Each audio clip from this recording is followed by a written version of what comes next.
You're at the end of your life. You've got 200 pages to write your autobiography. This situation right now that we're talking about, is this a chapter? Is this a page? Is this a paragraph? Is this a sentence? Or is it on the editing floor?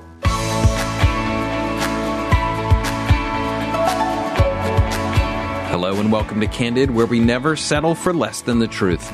I'm your host, Dr. Jonathan Youssef. Each week we'll tackle tough issues, answer your hard questions, and take a candid look at the Christian faith.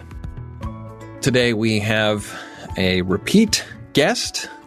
We like having repeat guests. We like to build up some relational collateral with our audience, and so we've brought back Clay Kirkland. Clay has spoken on a number of topics, including calling, with us on Candid Conversations, and today we are talking about emotional intelligence. Clay is a life coach with 20-plus years of experience. He served for 18 years as the Director of Staff Development at the Wesley Foundation at the University of Georgia in Athens. He has a Master of Divinity from Asbury Theological Seminary, and he is a Gallup Certified Strengths Coach. And so I will say, welcome back, Clay. I appreciate it. Glad to be here. Well, this is a topic that has always been of great interest to me and obviously to my team as we're having this conversation, and your name came up pretty much immediately. And it's this issue of emotional intelligence, EQ. So This is not IQ, which is a measure of general intelligence. This is EQ, emotional intelligence. And so maybe help us define emotional intelligence. Why is it important? What is it? Kind of step us through that, a little bit of that process. Sure. It's a great topic. I'm very excited to be here to talk about it. And it's gone through a lot of iterations in terms of its understanding. Yeah. Probably in the last 40 years, really, it's been around, and I'd say probably the last 15 to 20, it's become a major player in conversations, both in the business sector, but also just in general. Yeah. If we wanted to really boil it down to it's probably its simplest form, you would want to think about emotional intelligence in 4 different parts. Okay. Do you know yourself? Can you manage or lead yourself? Do you know others? And can you manage and influence others? That's about as easy as we can get it. We're leaving some things out, but again, this is just shooting a big umbrella across the bow. Yeah. That's what we're looking for. There are those 4 quadrants. There's a self-understanding, there's a social understanding, and then there's a self-leadership or management, and then there's a social leadership, management, influence, something like that.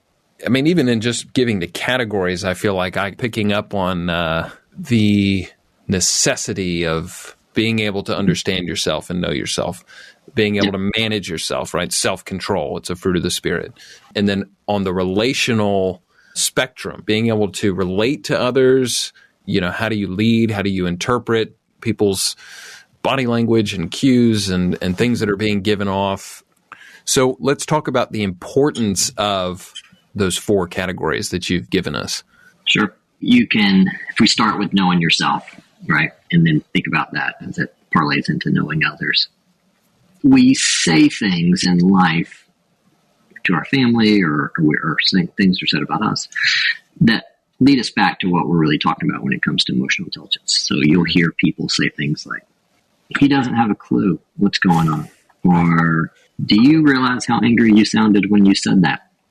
And I didn't sound it, that immediate defensive posture. So in interpersonal relationships, it's pretty much there on a consistent basis. That idea of, do you know what's on the other side of you? And that's that self-awareness, right? And then, do you know what's happening with the people that are around you? So that's the first part, right? It's just an awareness, it's a knowledge. And the great thing, I didn't mention this earlier, but the great thing about this kind of understanding of emotional intelligence that plays into a lot of the definitions that people are putting out these days are that these are a set of skills that can be learned. This is not a product of a personality trait that you've gotten and then you're just stuck there, right? Okay. This is dynamic in a good way, but also in a sobering way, in the sense that you can be really good at these and then stop being good at these, or you can not be good at these and then become good at these. So right. They slide. But then outside of that awareness and knowledge, right, it's then what do you do with it? Do you know how to manage yourself? Again, it's an interplay, right? It's always going to blend with the knowledge. Do you know what's appropriate for the moment, either for yourself, coming out of you, with others, and then can you apply yourself? So when we think about the brain, right, we're thinking about this process of your limbic system, where the seat of your emotions are, and your prefrontal cortex, where you're making your rational decisions and so on and so forth. And so do you have understanding of both of those? Do you have control over both of those? And can you manage that when you're alone? Or can you do that also when you're with other people? Yeah. This very scientific, but also very practical. Let's bring in the world of theology. How do you differentiate between spiritual maturity, or do you differentiate between spiritual maturity and emotional intelligence? Are they one and the same? Yeah, good question. I think you have to differentiate between the two simply because someone who has no spiritual, religious, anything on the map. They're capable of growing. Learn these skills. Yeah, sure. And being very emotional intelligent. So it's not you're not automatically emotionally intelligent because you have some type of spiritual maturity in the sense of you have a relationship with God, or you do certain religious disciplines that make you in the eyes of other people highly religious or devout. There has to be a difference there. But when we look at the practical applications of emotional intelligence, and you look at some of them, the practical applications of spiritual maturity. So probably the easiest one to go to, right? It's in the New Testament to look at the fruits of the Spirit. Yeah. Start talking about love, joy, patience, kindness, goodness. You get all the way down to self-control. Yeah. And then you pull those back into the outcomes that emotional intelligence is supposed to create. There's a lot of similarities, right? Obviously, self-control is one. Optimism is a massive one, right? Which we could really link to joy and hope. The kindness piece would clearly cover those kind of interpersonal relationships. So it's not a perfect overlay, but that's where you see it, right? Lots and so of that's connectivity there for sure. Yes, a lot of it. You kind of mentioned the limbic system, the prefrontal cortex. Talk me through a little bit of that to give some clarity here. Sure. And again, let's make it real simple. You think about 3 parts of your brain, right? You're going to have your reptilian part of your brain, right? That's your fight, your flight. Are you in danger? Right. It's just kind of that aspect, right? If we get past that, then we're typically going to put our neural functions into 2 other categories. That's going to be your limbic system. That's I feel place, right? Okay. Then your neocortex, that prefrontal cortex, where you're going to think rationally and you're going to make decisions. You're going to process things. So, because you get this a lot when I go around and talk to people about emotional intelligence, you'll typically hear someone or a group of people identify as saying, "I don't have a lot of feelings." Yeah. Right. I'm not very emotional, so I don't know if this is going to help me. I'm a thinker, not a feeler, right? That's correct. Yep. Which just means that they're leaning much more heavily into one area of their brain than the others. That doesn't mean that they don't feel. It doesn't mean that that limbic system is depressed, deformed, or anything else. It just means that they are not as aware that that part of their brain is functioning and can function for them in positive, neutral, or negative ways. So, because again, if you were to describe me and say, "Hey, Clay, on a scale of 1 to 10, how emotional are you?" Most people then link that to, when's the last time you cried? Do you get chill bumps when you watch a video, on a commercial about Christmas or whatever? Yeah, yeah. And I would say, no, that's not the type of person I am. But that still doesn't mean that that limbic system within my brain isn't an active part of my brain, because it is. For all of us, it is. We're just not leaning into it, not giving it its fair play.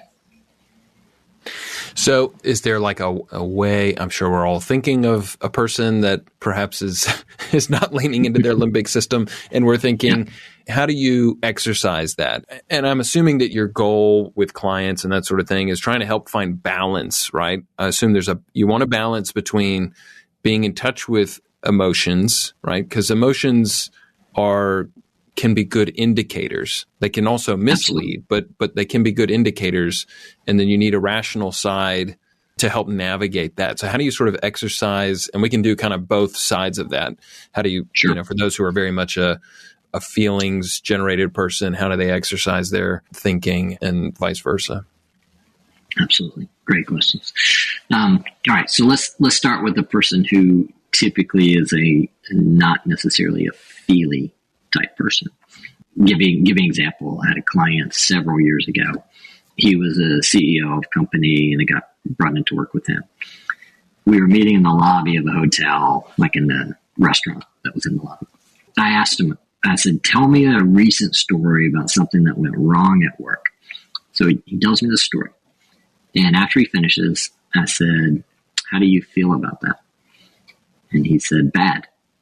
And I said, try something a little bit more deep or descriptive or something than bad. And he just stared at me and says, I don't know, it just made me feel bad.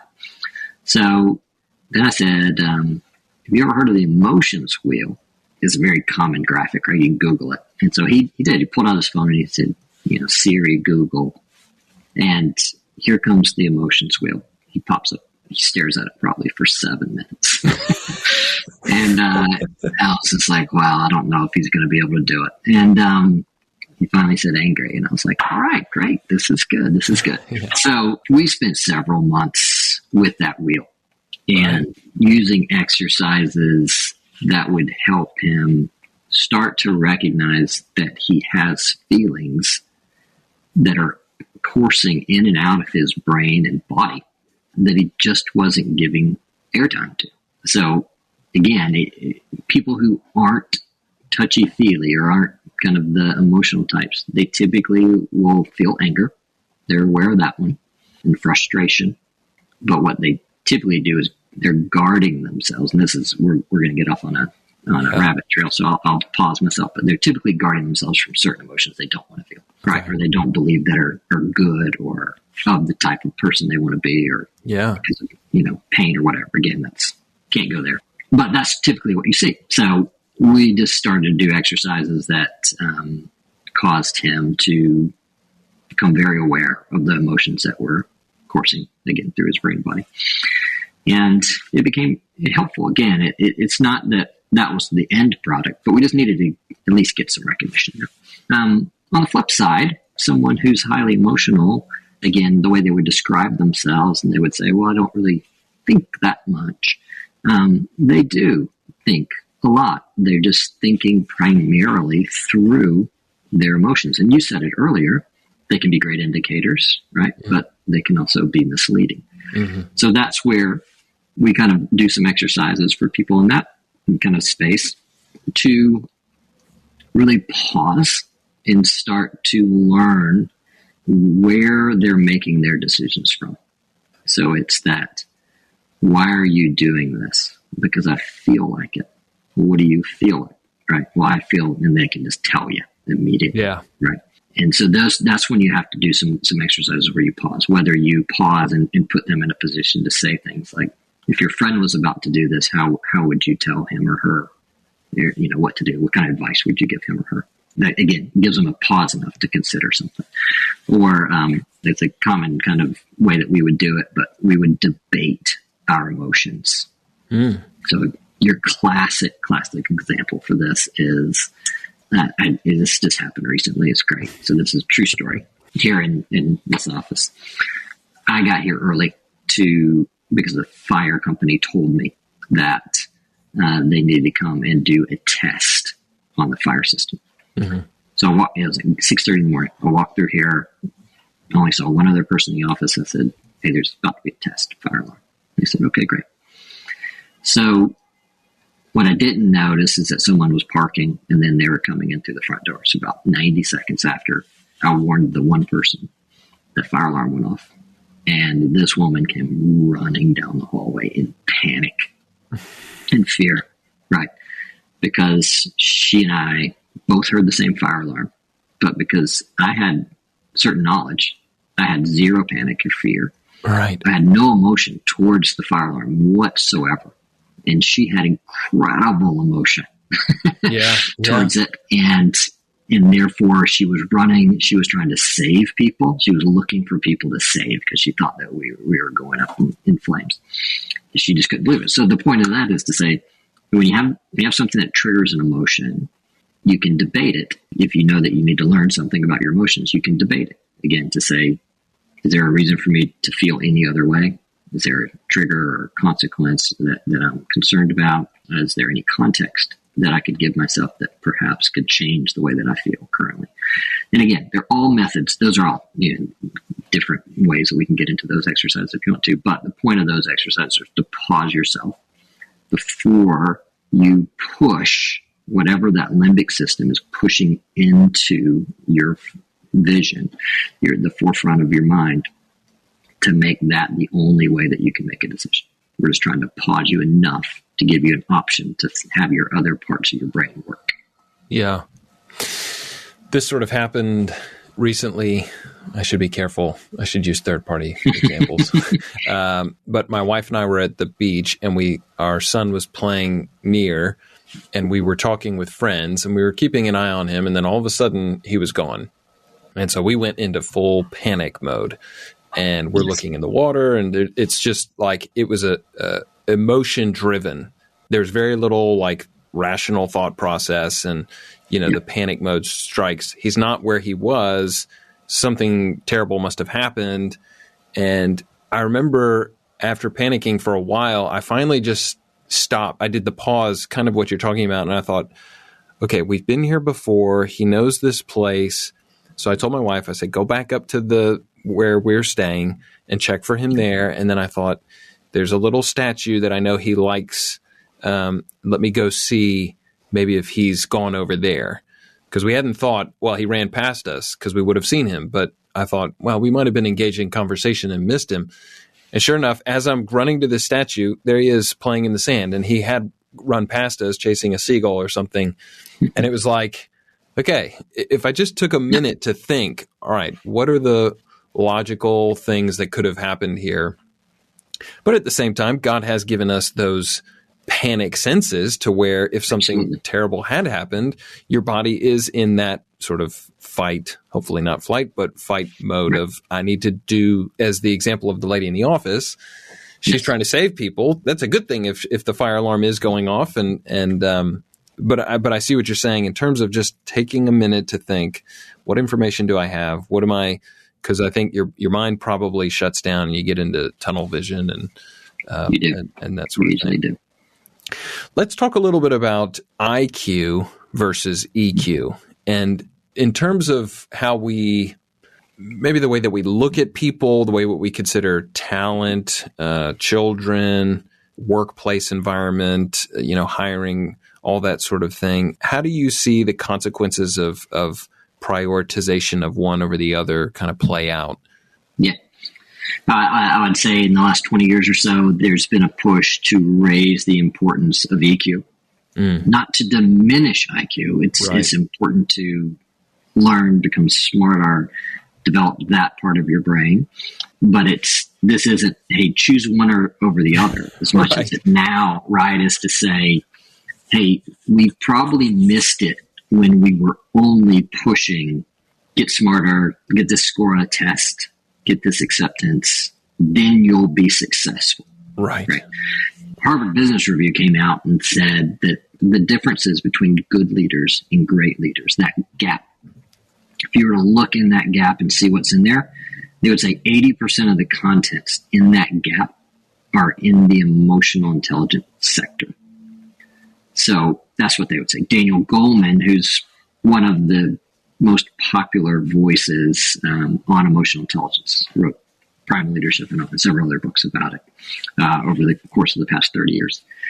He would say that if you're looking to define success and what's going to make you successful in this day and age, he would say 80% of the contents of that recipe would also be in emotional intelligence. And I think what they're saying, and this isn't, again, me trying to interpret them a little bit.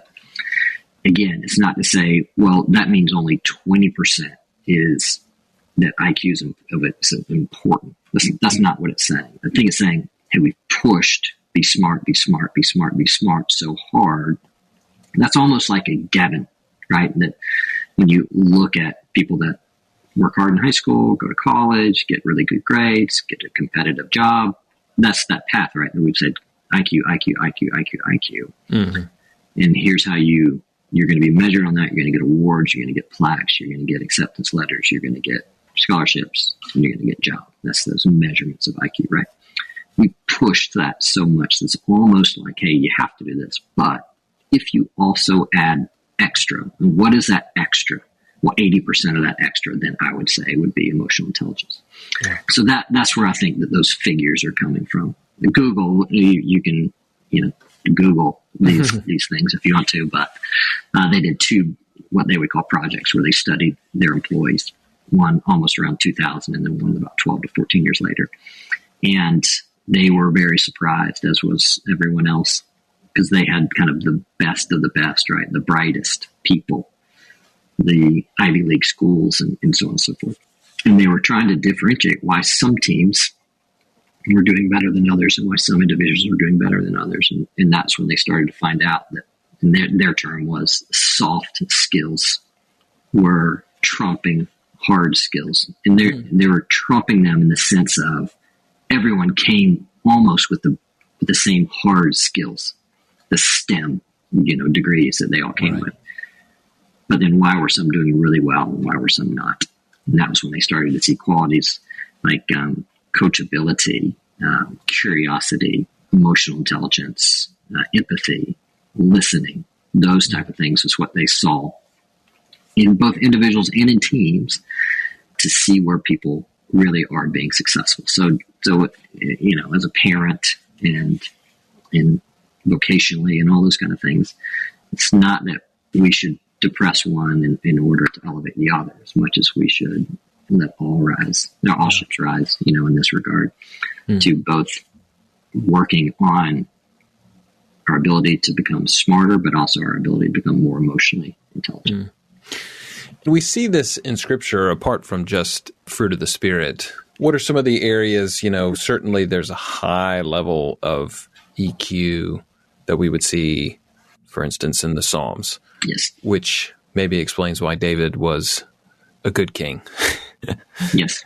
And others probably were maybe lacking in those areas. I'm just thinking about it as it relates to us in the Christian life specifically, and it's interesting that you bring up Google.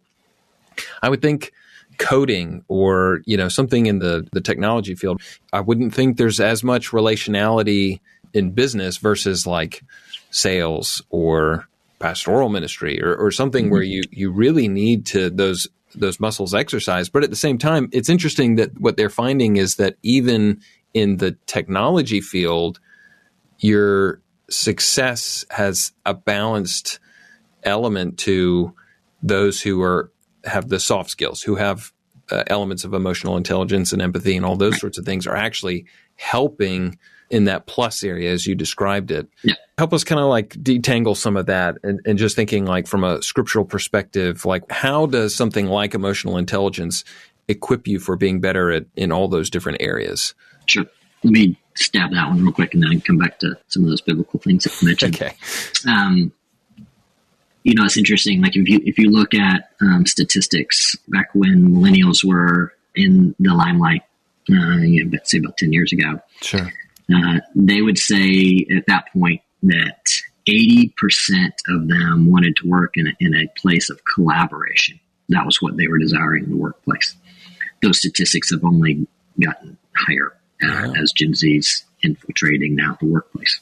So you see that push, right, from now over half of the workforce.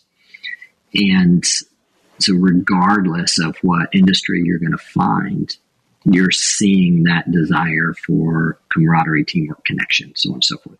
Even post-COVID, where a lot of things have gone hybrid, work models, it's still, you're on a Teams meeting, you're on a Zoom meeting, you're still interacting.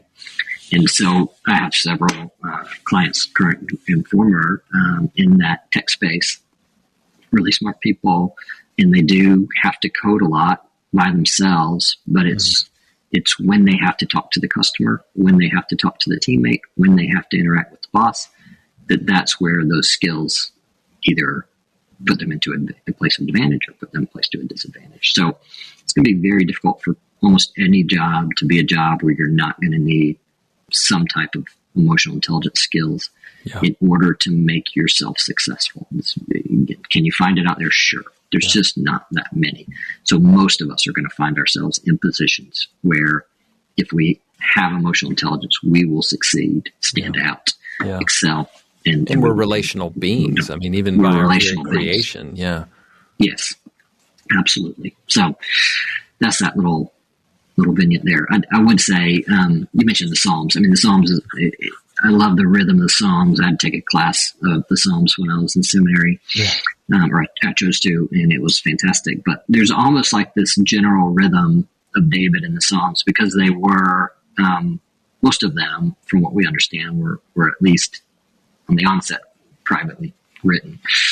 Obviously, some were more for the tribes and for the global songs, but typically they were private. And so there's this process of raw, honest emotion about the good, the bad, and the ugly of life. I mean, not all of them are sad. Right. And then some possible outcomes that either were happening or could happen.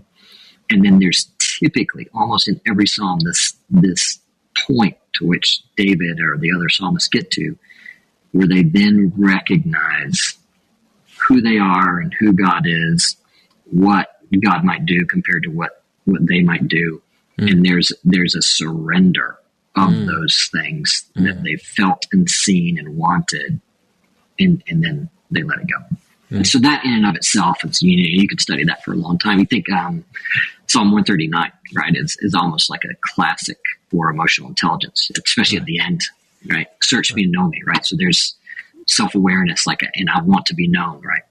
See if there's any hurtful way in me. I want to get better, right? But this is my favorite part, is that at the very end, right, he says, and then lead me in the way everlasting. The reason that's my favorite part is because I would say the self-help movement gets it wrong when it puts navel gazing and self-awareness as the end. It's like, just become aware.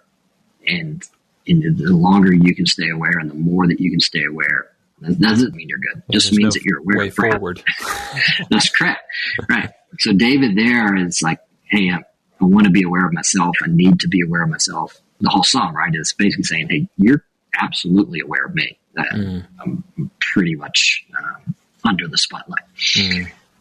But I want that awareness, and I want you to continue to have that awareness, not so that I can be aware, so that I can then go in the ways that you want me to go. When I was at Wesley, we had this phrase. We would do first year time, second year time, and third year time for the year of intern that they were. And I would lead our second year time. And this was the phrase that I told them. I said, we're going to focus on you so that then we can get you out of the way. And, that's good. And so we wanted to have some quote unquote navel gazing time. We did strengths finder for them. We did emotional intelligence for them. Again, where there's a lot of awareness piece. But it's not just so that they can know themselves. It's so that they could know where they need help, where they need to get better, where they are doing well, so that we can get all that out of the way, and so that we don't have to be in the limelight. We don't have to be in the forefront. We can actually then serve others, encourage others, and give ourselves over to the things that God would want us to do. So that's why I love Psalm 139. He nails it on that. That's right. Yeah, no, you're right on. And that's a helpful thought process through that. I mean, even through that lens of emotional intelligence. We live in a day and age where everything is volatile. People are triggered by anything and everything. And then you add in a layer of social media or anonymity through the computer, which sort of exacerbates our problem. How do we develop greater emotional resilience and self-control? How do we as believers sort of navigate that terrain? Yeah, man, huge topic there, for sure. And I'll just take one swing at it because that's a heavy weight. We'll do a 5-part episode. Yeah, that's a big one. I'll go real technical in terms of emotional intelligence and maybe pull out. But in the assessment that I'm trained in, that I like to administer to people, it's got subsets, and so it's got 15 of them. 2 of them, one of them is flexibility, and flexibility in that subset, right, is when things change, like you've decided that something's going one way, but now something out of your control has changed it. How do you respond? On the other side of that coin, the next thing that they measure is stress tolerance. Stress tolerance is you want things to change desperately, and they're not. They're stuck. How do you handle it? And so in those 2, when I look at volatility of our current culture and where social media is, you see it play out so easily, right? In those 2 regards of someone has an opinion, someone has the other one. You can't change their opinion. So what are you going to do about it? Nowadays, we just trash the other person, cancel them. I mean, that's our response now, right? On the other side, right, when we have a plan, right, and now everything has changed, and we didn't get to choose that. How do we respond to that? We blame everybody. We have to find someone to blame because we think that that's going to make it better. It really doesn't, but we just look for someone to blame.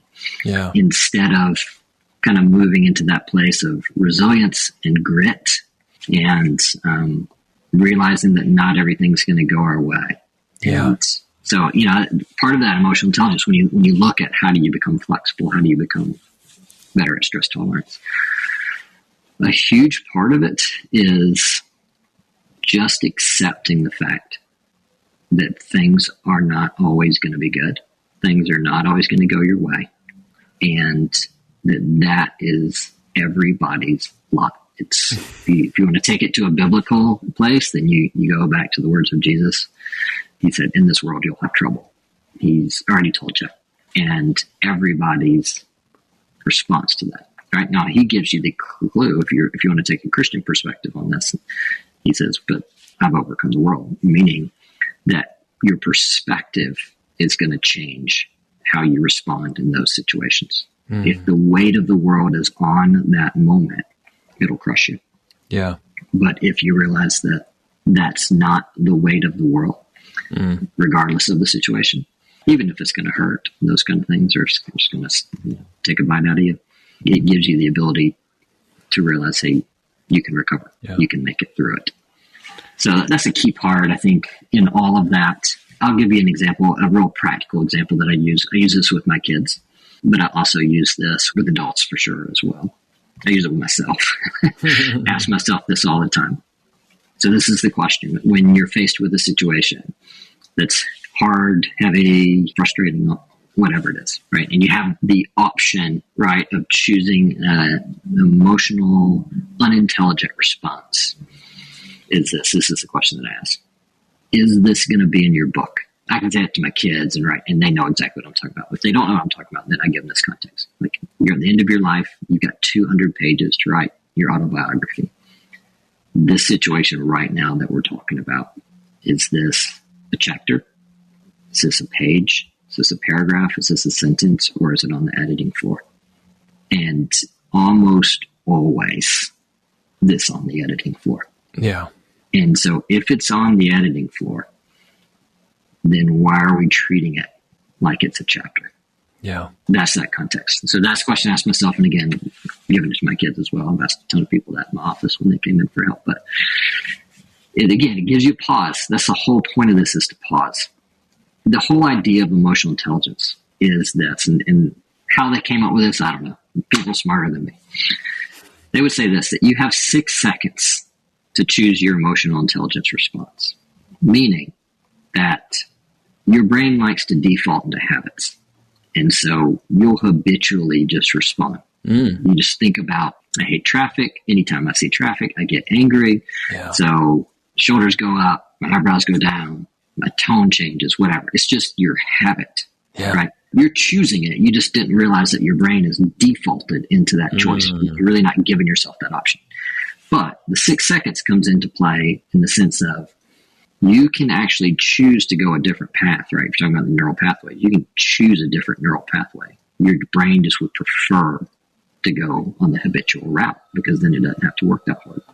So in all of these things, what we're trying to do is to give ourselves pause enough to alert ourselves that we're probably about to choose a default that is not the best choice. And can we bring ourselves to a point to where we say, I'm about to do this, I probably should do this, and then do it. It's the train tracks, right? Shifting from one track to the other. Yeah. That's really what we're trying to do with any exercise that we do in emotional intelligence, is to pause and then give that new skill an opportunity to get some breath and to get some lungs and to get some legs then and walk it out. Well, and that it's funny because in order to get to that position, you have to have self-awareness.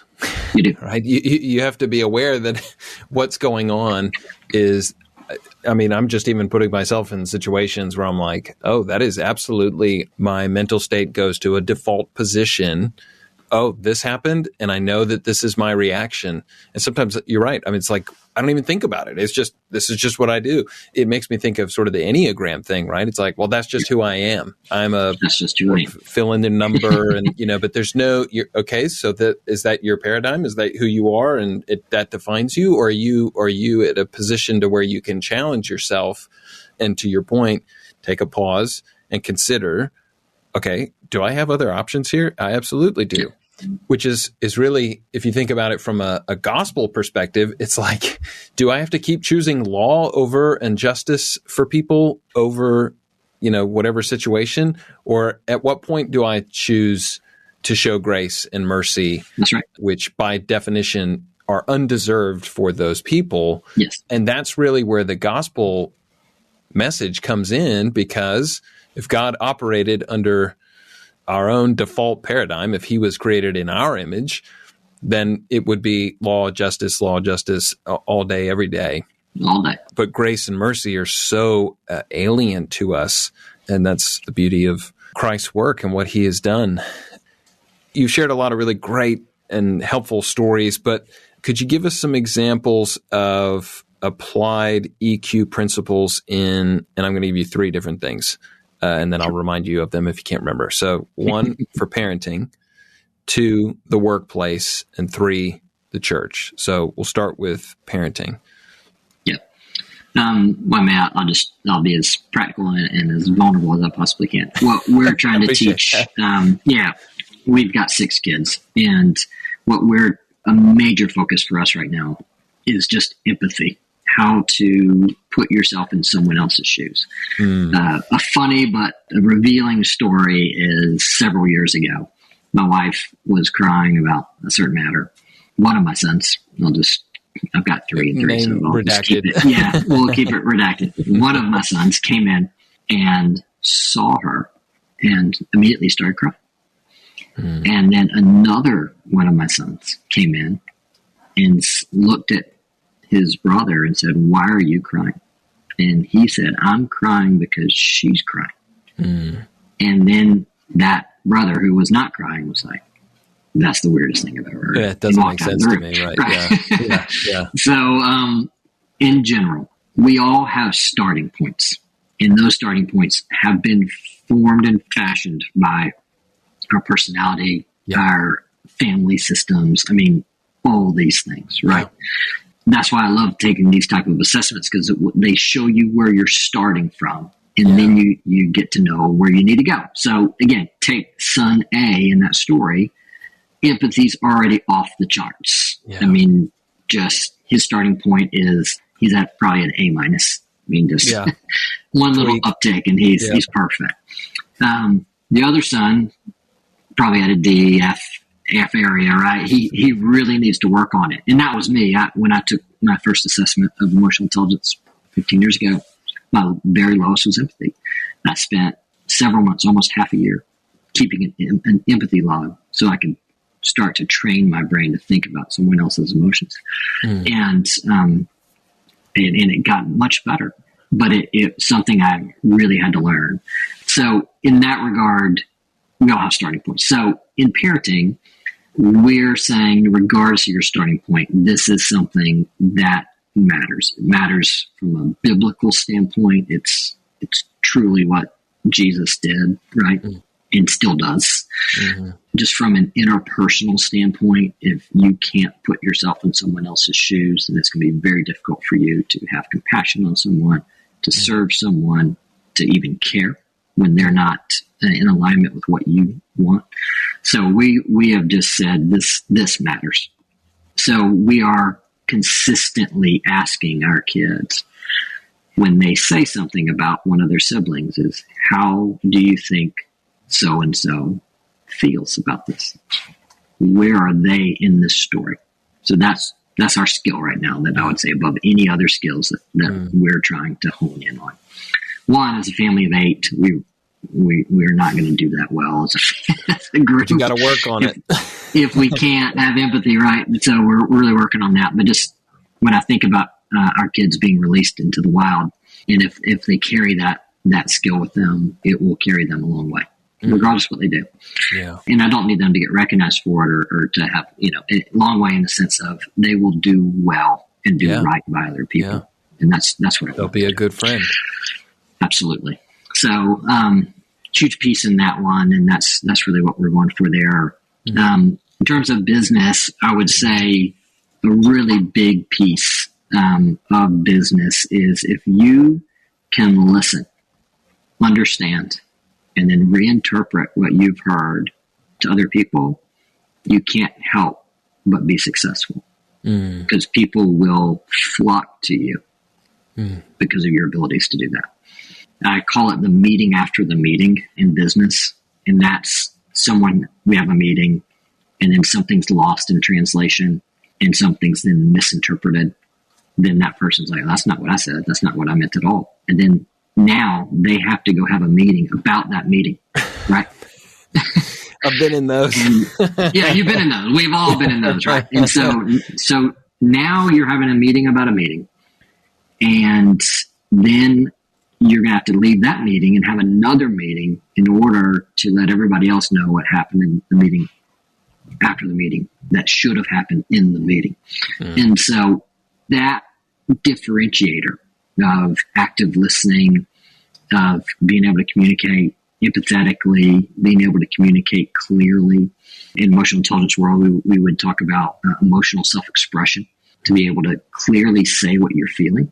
You can see that every day almost in practical experiences in the South, where you've got your typical passive-aggressive, bless your heart type thing, and they're lying through their teeth. They don't want any blessings for you, but that's what they say. So that type of differentiator in business sector is massive. It's just huge. Tell me the third category you're going to have to remember. The church, yes, the church. Oh, man, this one, you go in a lot of different other places for this one. I'll pick one, and maybe it's probably not the most popular one. I was in ministry ran it for 18 years, and then interned for once, and almost 20 years, for 19 years. I had a lot of friends in ministry, and to see where they are now, I would say that ability to handle emotions, and not just their own, but of other people's, burden bearing, perhaps is a bit more specific term. And then to be able to handle the stress of that, to have mechanisms to keep that at bay. The primary term you're hearing these days are burnout. Yeah. Burnout to me is when someone just says, hey, I'm out, I'm done.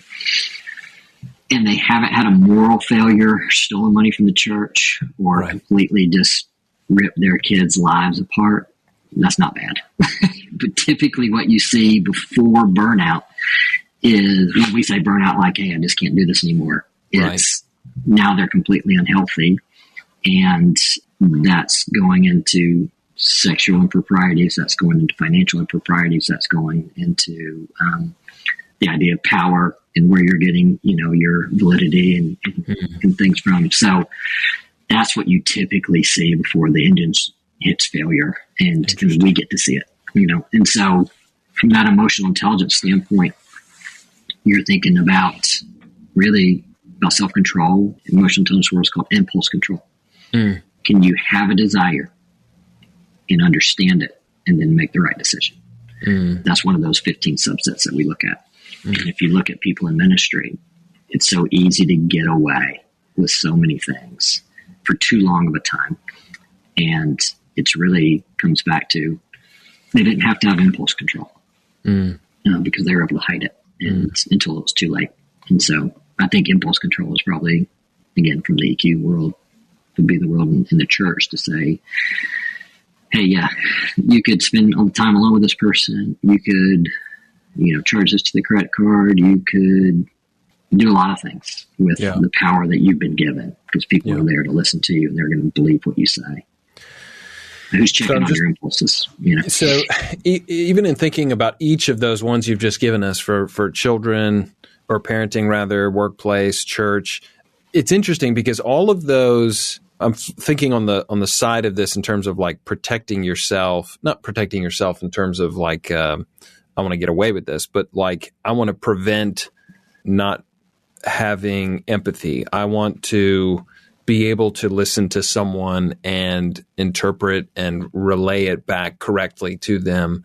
I want to be able to have impulse control. Those all involve, they are skills of the individual, but at the same time, it requires the assistance of others, I think. It's a very communal, absolutely, which of course, emotional intelligence is about relating with others and self. And so it's interesting just in thinking about the way you've described or given those examples, how much, if you're setting up safeguards or even beyond safeguards, you're actually wanting to grow and develop in those skills. It requires community. It requires others around you who are committed to the same goals, so to speak. So in your work, do you encourage people to work these things out, to develop these skills within a communal setting, accountability kind of levels? Absolutely. I would encourage every person to have a communal element to every phase of emotional intelligence. And here's what I mean by that. The assessment piece, you can take one by yourself on your computer and then get a score and never share anyone what you scored. Right. It will never be as effective as if you share it. It's the navel gazing of the example you gave. It's the navel gaze, right? It's if we're trying to gauge our self-awareness and we're our only judges, then what do we know, right? Yeah. So, that's when I do these assessments. My favorite one to do is the 360, because then you've got different people from all the different parts of your life that are assessing. So the assessment piece has to be in community. The understanding of the good and the bad has to be verified in community. And one of the things that we do when I go take people through this in the coaching segment, especially after they've done a 360, is to look at what we call that gap analysis. And the cool thing about the gap analysis is what you'll see it on both sides of the coin. So when people say they have blind spots, what they typically mean is this.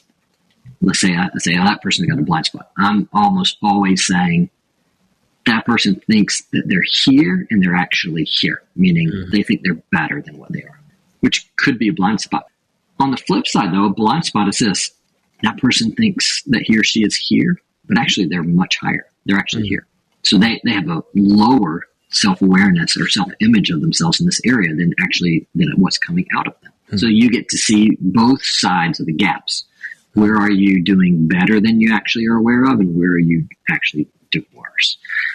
So that has to, again, be in community. And then as you work them out and work on these skills, you're going to have people to work them out with, and then people to let you know how you're doing. So every phase has to be done in the community. Yeah. I'm sure people are listening to this and thinking, I know someone who needs help with this. Oh, yes.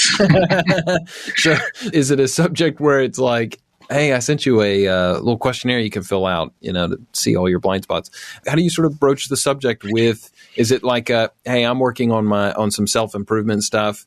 Would you want to do this with me? Or, how do you find that others engage their colleagues, friends, family members, whatever, to see this, to have some self-awareness and just bring it to the forefront without crushing them or coming across judgmental, et cetera? Yeah. If you're trying to inspire, I'll use that term. If you're trying to inspire someone else to do it, there's not just one way, right? Because you could have a relationship where you could say... And it depends on the person. It depends on the person, right? I will get caught in to work with people who their bosses are saying, you have to do this. They have no choice, right? Right. And then there's other people who would say, hey, I want to bring this up to my husband. How should I do it? And they have to do it in a much more nuanced way. Mm-hmm. So I would definitely encourage people to just, if to get to that point, right, where they can be honest. If you can be honest with that person, say, hey, this isn't to say that you're wrong, you're bad, you're broken, you're damaged, as much as to say, these are skills that I think both of us or all of us should learn. Yeah. Can we do this together? Because it's not, again, I'm certified in emotional intelligence and I teach it and I coach it. Mm-hmm. I still have to live it or I won't be emotionally intelligent. So no one arrives, right? You learn it and then you start to do it. That's correct. Mm. So everyone can join in. And that's where I'd say the best approach to other people is to say, hey, let's do this together. Because no one can sit there and say, hey, I hope you get to this point someday. When you're like me, then you've arrived. Yeah.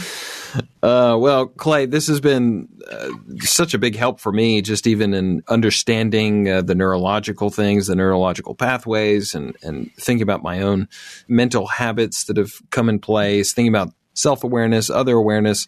I think these are just such important factors. We see them through Scripture.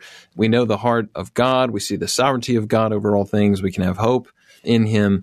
And just having an awareness of this, I think, helps us to serve the body, to serve the lost in such helpful ways. And so I'm grateful for your training and your expertise in this area, and I'm just grateful that you were able to take the time to join us on Candid Conversations. Glad to have done it. Thank you so much for the opportunity. Of course. God bless. Take care. Candid is a podcast from Leading the Way with Dr. Michael Youssef. Don't forget to connect with our social media pages on Instagram, Twitter, and Facebook. And subscribe to Candid Conversations on your favorite podcast platform so you never miss an episode. While there, please leave a review. It does help people find us. As always, thank you for listening to and sharing this episode.